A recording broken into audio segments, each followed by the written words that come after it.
10ක කට උත්තරයක් දුන්නා. Taman දන්න ඔක්කොම කිව්වා.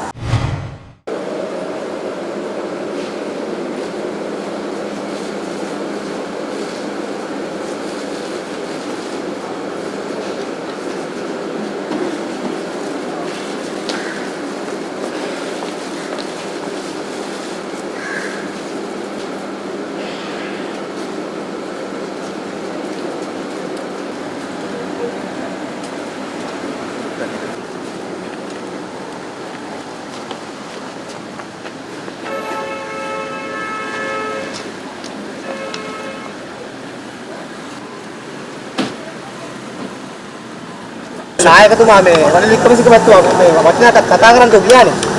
නෑ වුණාට පිටු 10ක කට උත්තරයක් නම් දුන්නා. දුන්නනේ මොනවද දාලා දෙන්නේ? සම්පේතුමා දන්න දේවල් තමයි. අල්ලස් කොමුදේ දැනුම් දීම අම්මා පැමිණියා.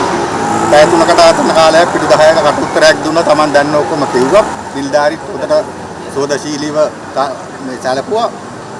දැන් මේ කතාව විතරයි. දැන් ගෙදර යනවා. ඒක ලොකු අවුලක් නෑ වගේනේ. මොන නේද? ඒ කියන්නේ මොකද මේ නාට්‍යයක්ද මෙතන උනේ?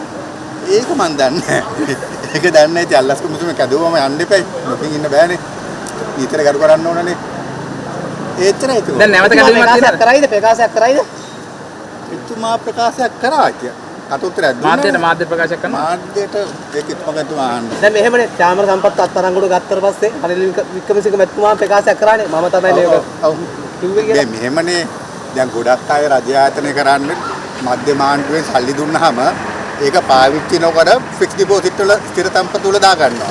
ඊට පස්සේ අලුතෙන් නීතියක් ගෙනාවා එහෙම කරන්න බෑ. පීඩම් කරන්න නැත්නම් ඒ සල්ලි ආයි යවන්න ඕනේ කියලා. ඒ ගැන පැහැදිලි කරන්න තමයි නායකතුමා කටුත්තරේ දුන්නේ. ඕක ඇත්තද? නැවත කැදවීමක් තියෙනවද? නෑ. ඒක නෙමෙයි චාමර සම්පත් බේර ගන්නද එහෙම ප්‍රකාශයක් කරලා නෑ සත්‍ය දැනගන්න එපයි. හොඳයි නේද? සත්‍ය ජය ගනීද? සත්‍ය අපි දැනගන්න එපයි. හොඳයි නේද?